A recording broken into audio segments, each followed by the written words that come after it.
All right, well, a new friend stopped by. I'm Evan. I'm Andres Garcia. Andres? Yes, sir. All right, nice to meet you. So you're studying at HCC, Yes, sir. hanging out in the neighborhood, Yes, sir. studying to be an electrician. So maybe in a few years I'll want to do some rewiring in the church. I'll give you a call. Yes, sir. All right, so you saw my sign and you stopped by. I don't know anything about what you're going to ask me. You asked me why I have hope. That's what it says on the front of the table. And ultimately the answer is, because Jesus is risen from the dead. And so that, not that God needs validating, but it validates the ministry of Jesus and what he says. And so I believe all people actually will be risen from the dead. Where they go once they're risen is a whole other question. But I believe all people will be risen from the dead. And God's law also gives us hope because that teaches us how to live in peace and harmony now. But what other questions might you have, or maybe there's something I didn't say that you wanted to hear, Well, the main question was the sign. I seen the sign. I was interested. I seen you. I wanted to brighten your day a little bit, see if I could help. Absolutely. It's always brightens my day when people stop by to talk. And the sign, the church, obviously, I would like to talk more about. I'm a Christian. Okay. Hesitated at first. When he first asked me, I hesitated because, I've been a Christian, been going to church on and off since I was 9 years old. Like they say, people leave the church and they always come back. So throughout the years, I've left, came back, left, came back. And How old are you? I'm 19 years old. 19. And you've already left and come back a bunch of times? Yeah. I got you. I don't guess I really ever left, but maybe, I think it's normal as you become an adult. You have questions you want answered. You might have doubts. You might be learning things at these prestigious colleges that, question your faith. A lot of these colleges and universities, they want to do that. They want to destroy your Christian faith. So you got to, I'm definitely preparing my kids for that eventuality. Okay, but what kind of church did you grow up in? Not sure, but it's, I don't know if you heard the Sanctuary of Houston. No. It's, Is it a legitimate Christian church? How big is it? How many people show up? It's big. Okay. I haven't been there in over 10 years. I was 9 years old when I started going. Okay, well, as an adult, you said you went back. Where'd you go back? I went to... What was it like? What was it It called? was a small church, Okay. Christian, just family. You don't have to name anything. Yeah, just family. It was the pastor was a grandparent, and it was just his kids, his grandkids. Okay, so like a small family church? Yeah. Like super strict? No. No? Okay. They meet in home or a building or? Yeah, in a small building. Okay. The pastor, he was a police. Was he a good man? Yeah, yes. Okay. So you taught out of the Bible? Yeah. Did he believe the Bible's the Word of God? Yeah. Did he believe that God is Father, Son, and Spirit? Yes. Okay. He believes Jesus is God? Mhm. Does he believe Jesus died for the forgiveness of sins? Yes, sir. He rose from the dead? Yeah. Spirit comes to the church, empowers the church, gives life to the church? Yeah. It all sounds good. Yeah. Okay. So what was the thing where you're like, whoa, I don't know about that?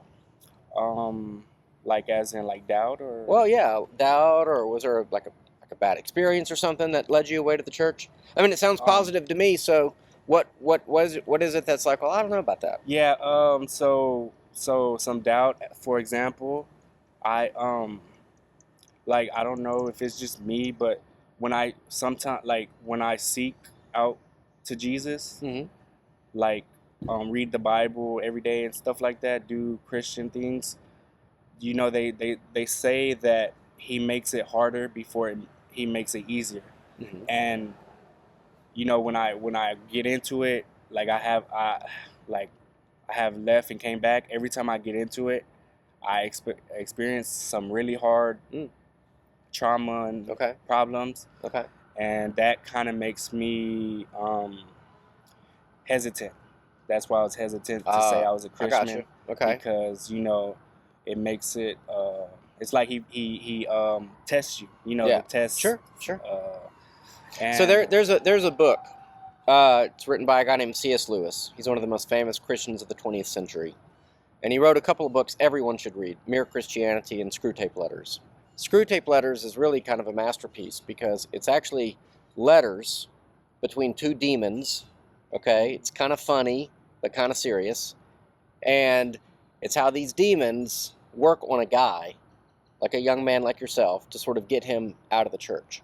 So maybe we can get him interested in a girl. Maybe we can get him interested in patriotism. Maybe we can cause him to doubt, which can lead to further doubts, etc. And so the point is that it's an insightful way of understanding how when we do express, if we're not interested in Jesus, like we'll be left alone. That is true. Like the devil, the worldly powers, cosmic forces of evil, they'll just leave us alone. If we just want to sit around and watch TV and ESPN all day, and feed our bellies till we're full, and do other things we ought not to be doing, maybe with women or what have you, devil's fine. He'll leave us alone. But once we're like, hey, I think there's more to life than football. I think there's more to life than women. I think there's more to life than food. I think there's more to life than just working and having a swimming pool in my backyard. I need to think about this Jesus thing. I need to think about his lordship. I need to think about what I've heard in church as a kid. Yeah, it is true. You might find that you encounter some difficulties. Yeah, I do feel that because right now I'm not focused on Christianity. I haven't been reading the Bible, and it's like do you have, without revealing anything you don't want to reveal, do you have other Christians in your family that are kind of a support system for you? No, not at all. Okay, not at all. Yeah. So you're kind of on your own. Yeah. Okay. Have you visited any churches where you felt like there was a group of people there who could help you? Yeah, every church I've been to. Okay, it's just, I don't know. It's about me. I just stopped going. Okay, I got you. Yeah, it's hard when you're a young guy and you're going to school. Maybe you have a job and you get scheduled for Sundays a lot. I mean, I understand it can be hard. Okay, well, I will say this, that in my experience, there's always going to be temptations. There's always going to be difficulties. And, just like the devil leaves you alone once you are, watching the football, laying on the couch all day doing nothing, and you don't care about the church at all, the same thing happens once you overcome a certain number of temptations. Now, again, there's always going to be temptations. There's always going to be sins that we struggle with. Once you become a Christian, it's not like all that just disappears. It doesn't work that way. We still fight against sin. But fighting is good. Fighting is a good sign. The bad sign is when you're not fighting. So as long as you're fighting, as long as you're concerned, as long as you say things like, I'm not reading the Bible today, that's a good sign. You don't have to read the Bible every day to be a Christian. But you should be, there's other ways to pursue knowledge, especially today. You can watch YouTube, good YouTube stuff, podcast. You can, more passively. If somebody really wants to get a hold of you. Yeah. All right. Maybe that's Satan. Now that you're talking to me, it's like, all right, hey, here's some other things you can be doing other than talking to this weird guy. Exactly. Okay. So, but I do think that, there comes a time when you just own your faith and you're like, it's a kind of a cliche, but, not today, Satan. You're like, hey, bro, not today. It's not going to happen today. I don't care. Like, once you say to Satan, once you get to that point where you have enough confidence in your faith and it's like, go away, he'll move on to an easier target. 1 Peter 3, it describes, or 1 Peter 2 maybe, the devil is prowling around always like a roaring lion. It's in 1 Peter somewhere. And so that is definitely a true image, even when you're a Christian. But I also think that the devil is not like, this is a debate in Christian circles. People say the devil's the king of this world. No, Christ is the king of this world. I believe that the devil doesn't have dominion. He hasn't won anything, but he's still around. But ultimately, Jesus has the victory. That's the hope. Like, Jesus has risen from the dead. So that was the very worst thing that evil could bring to the Son of God, was to kill him on a cross. Humiliate him for all the world to see. Really worse than anything was the fact that he suffered even though he was innocent. I mean, if I suffer for my sins, I deserve it. But Jesus was innocent, and he suffered for the sins of the world. Yeah. So the spiritual anguish, when he's praying in the Garden of Gethsemane, it says he's sweating like blood. It's just total anguish for Jesus to have to go through this. And yet, even with all that, even with death itself, he rises from the dead. So the devil's beaten. So we don't have to be like, we don't have to be like afraid of what might happen if we confess Christ. Like, he has our back. In fact, this Sunday is Pentecost Sunday.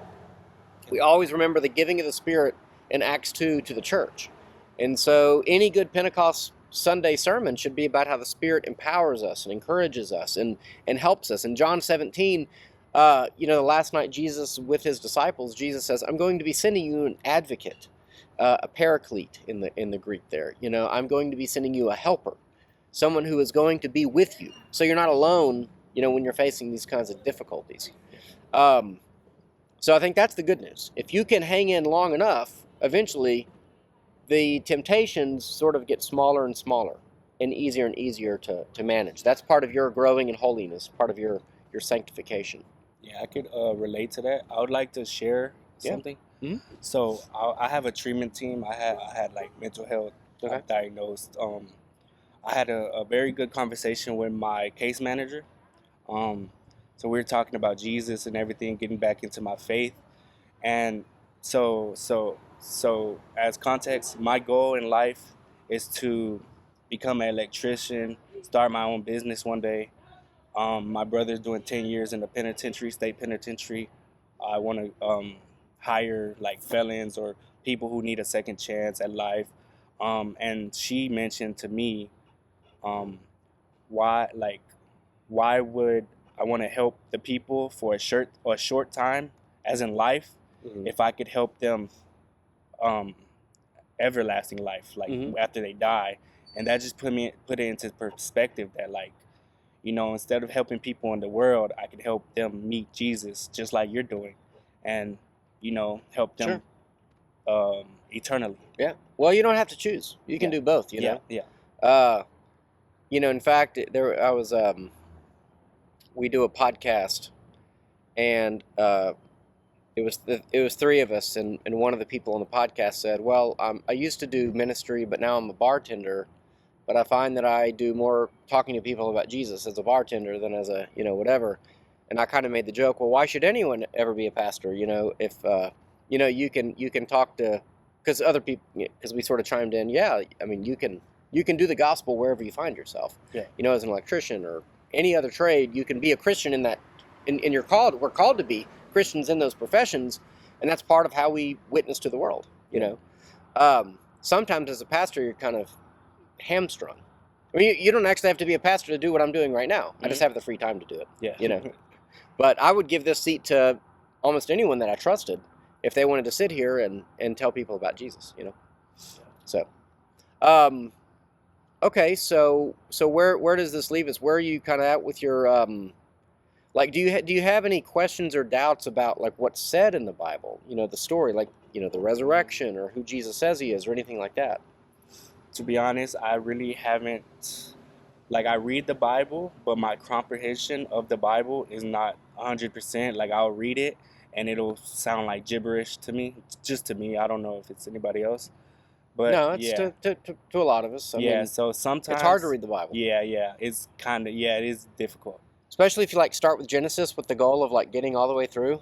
Yeah, that's tough for a lot of people.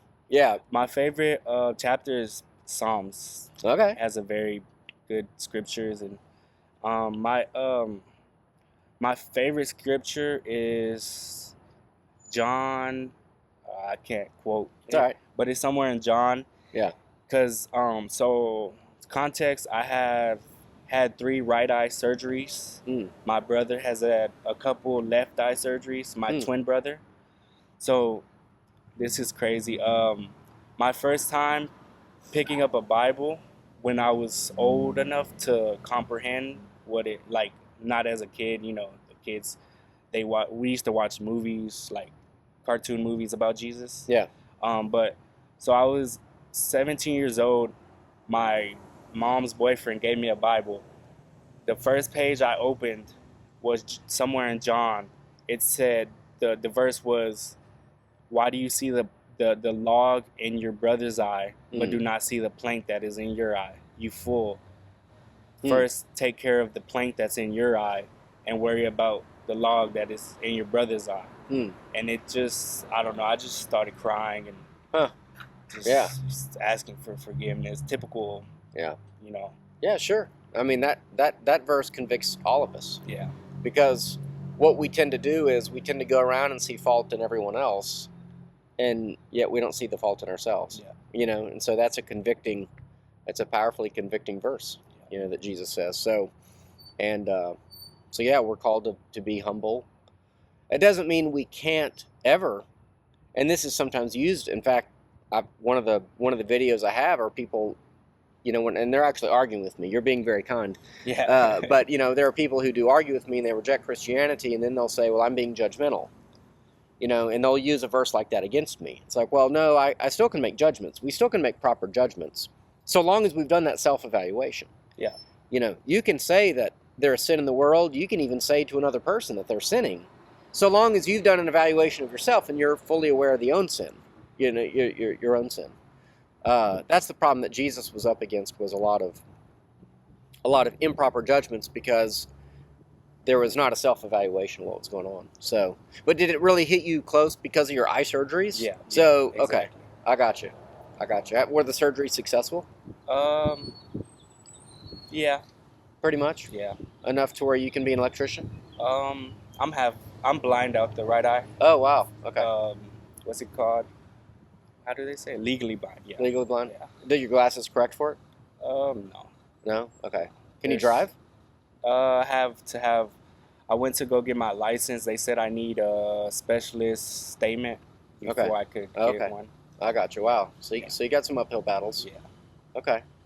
Another question is, what would you tell somebody who lost faith? Because I've been in times where I've completely lost faith and thought there was no way out.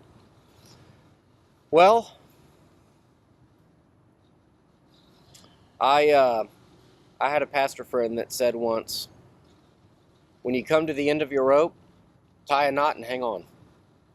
You know? So I think in those situations, don't give up. Whatever you do, don't give up. If you got to start with some tiny little baby step to get back to faith, then do it.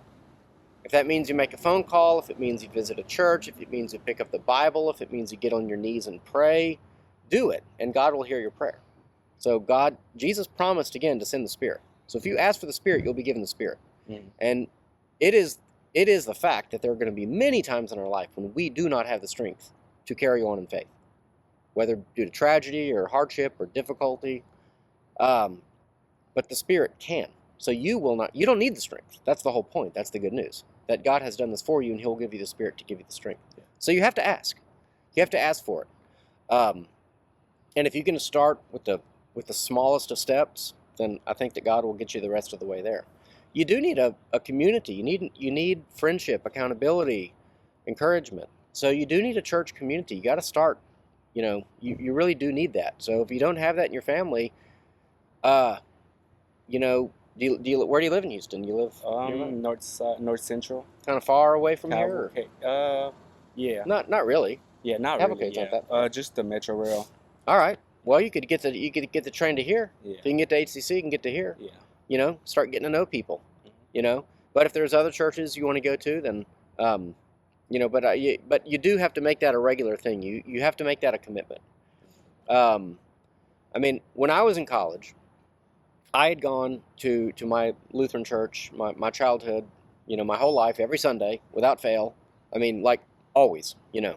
No Sundays off for fishing, no Sundays off for illness, no vacation, or I hardly remember ever missing. And so when I went to college in my hometown, so I kept going to the same church. But in college, I was starting to learn stuff, like, oh, you can't really trust the Bible because we don't really know what the original authors wrote, all this kind of like fancy academic stuff about, you know, and then learning about other religions and what makes them wrong. And so I definitely went through a couple of years where I was like, I don't know, I don't think I'm Christian anymore. I don't think I can believe it. You know, kind of feeling like in college they kind of make you feel like if you're still a Christian, you're probably stupid. I mean, that's how they make you feel. You know, like, how could you believe this? You're so ignorant of what all the truths of the world are. But I kept going to church, even in spite of that.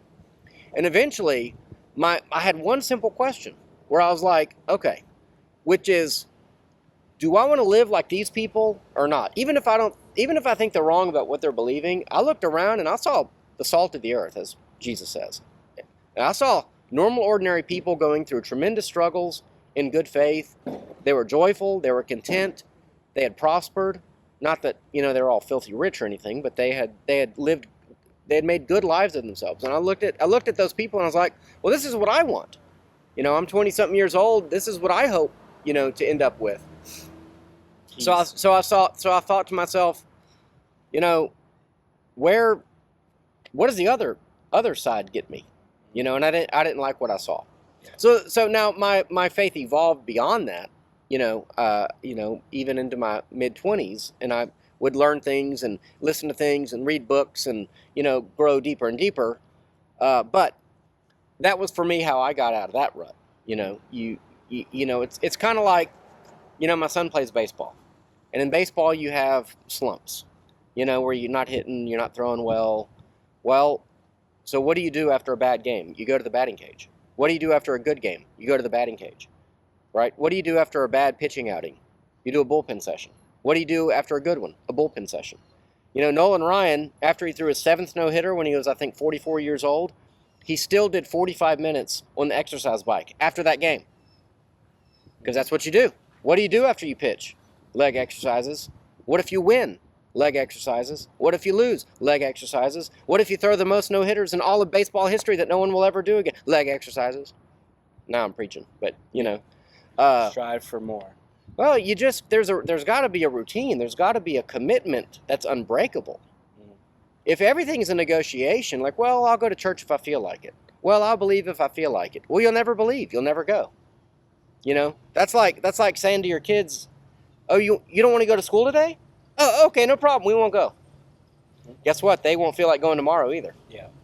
So are your kids going to go? Now, actually, I homeschool, but same idea, right? One day I hope you're married and have kids. Yes, Are you going to negotiate with your kids? No. Oh, you don't want to brush your teeth today? No problem. Oh, you don't want to eat today? No problem. Oh, you want to eat 10 Snickers bars today? Okay. Of course not. Yeah. Why is it in our spiritual faith, I'm not accusing you of this, but a lot of people, this is their mentality. Well, I'm going to wait to be inspired before I participate in the process. No. You do your leg exercises. You do your bullpen sessions to use the athletic, you go to school. In sports, they say trust the process. Trust the process. You might put, and by the way, you might do the leg exercises and the bullpen sessions and the batting cage lessons, and nothing good has happened, you're still plateaued. And then all of a sudden, boom, you don't know where it comes from, but you shoot up. Like everything gets easier, the game slows down. Athletes talk about that all the time. Yeah. Spiritual life is a lot of the same way. You do this and it's hard and there's resistance and you're not seeing the progress you want. And then one day you wake up and it's like you have peace. And you don't know where it came from. Well, yeah, you got to trust the process. Not that it's dependent upon you, not that you're saved by your works, but the idea that lightning is going to strike and make it all easy for you is absurd. Yeah. Remember, Jesus is in the wilderness for 40 days with the devil. And what does he say to the devil? Thou shalt not put God to the test. So don't put God to the test. Don't make him wait to make it all easy. Do what you can do in terms of participate in what you can do. You know what I'm saying? Yes, so I think that's important. Now, there are some theological issues there, like even without going into too much depth. Do what you can do can be a devastating kind of phrase, because it could sound like I'm putting the ball in your lap to save yourself. It's not what I'm saying. Lutherans believe, so we're a Lutheran church. Lutherans go back to the 1500s, Germany, Martin Luther tried to reform the Catholic Church. And the main issue at the time really was that the church was putting ball in your court, so to speak, to save yourself. You want to be saved, you got to be a good person. And Luther objected to that. He actually said, no, you're saved by the grace of God. So you don't have to be good enough to be saved. God saves sinners. That's why Jesus died on the cross. Jesus didn't die on the cross to save perfect people. He died on the cross to save sinners. Paul writes in Romans, even while we were sinners, Jesus died for us. So that's the good news. You don't have to save yourself. Of course, we're called to holiness. Of course, we're called to obedience to the law. But that's a sort of a different question. There's a question of justification is your salvation, and then sanctification is your growing in holiness. Mm-hmm.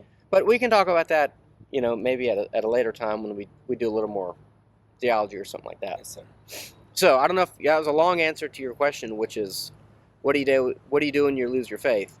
Um, well, I would say if you're not in a community, if you're not, I would say definitely make an effort to pray every day, several times a day if you can, and you just have to pray the Lord's Prayer. You don't have to come up with some ingenious prayer. You It's know, in the Bible. it's in the Bible. Our Father who art in heaven, hallowed be thy name. Pray that prayer. I used to remember the prayer by heart, but Yeah.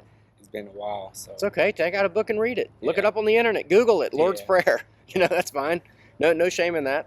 And read. Try to read something of the Bible every day. If it's one sentence, it's one sentence. Eventually, you'll get so hungry for more that you'll be like, "Oh, I'm going to read a chapter today. yeah. I'm going to read a paragraph today." And eventually, you'll get to where I want to know more. I want to know more, and that's the Spirit working in you. And Yeah. you'll. One of the things we did as a church is we went through the whole Bible in a year. So you can buy, and I'll give you one if you want. You can buy a Bible, and every day it has readings. Mhm. So you just January 1, I read that. Boom. January 2, I read that. Boom. Yeah. You can start any time of the year. You can start in the middle of the year. And what I would do is whenever I read everything for that day, and it takes about 15 minutes, I did a check mark by that day. So I knew I was done.